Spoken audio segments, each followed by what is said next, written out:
Here's a quick little tip on how to transfer holes from something like a power strip to a surface. I'm going to put it on my rolling tool cabinet. For this trick you need three things. You need a power strip, or the thing that's got holes in it. You can do this with a picture frame. You need a Sharpie, and you need some tape. I'm using painter's tape because it easily comes off.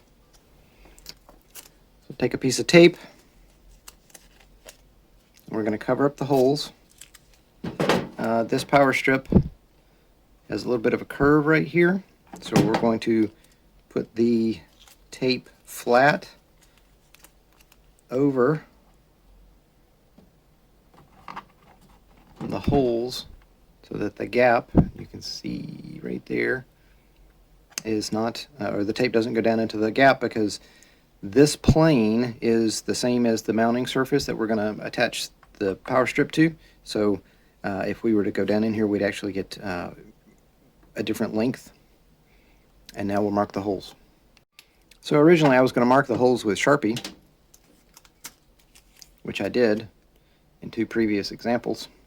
But since you're going to drill a hole in this anyway, what you can do is take a nail, or in this case a little screwdriver, and you can find the hole,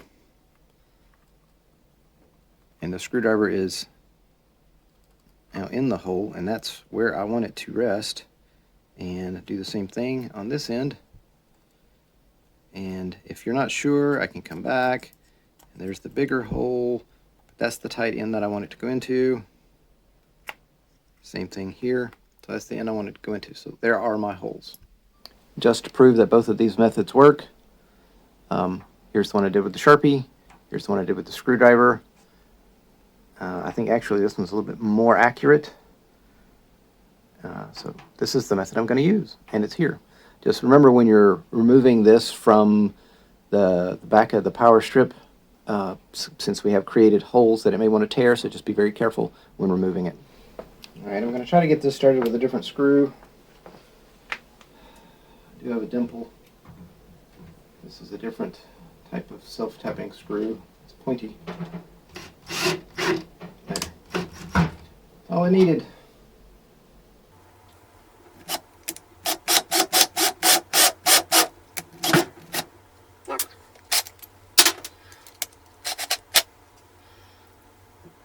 And by the way, these were the only little sheet metal self-tapping screws that I had that would actually fit through the back of the power strip. The rest of them had a washer type head on them, and they were too large.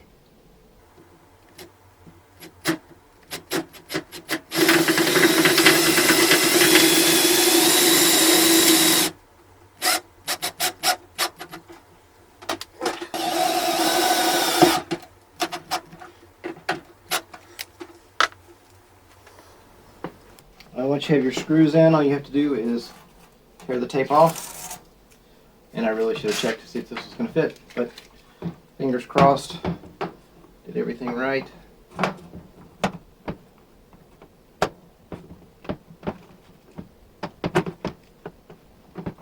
And I didn't for some reason. Oh, I know what I did.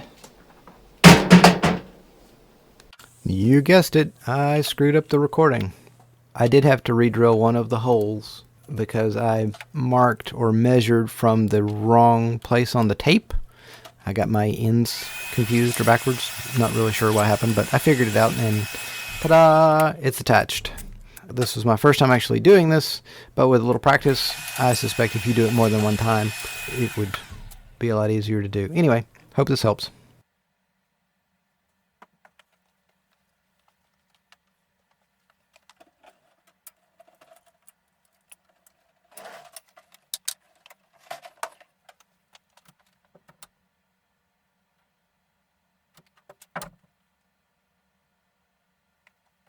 Thanks for watching. I hope you enjoyed it. Too many hobbies, not enough time. It's a theme song, y'all.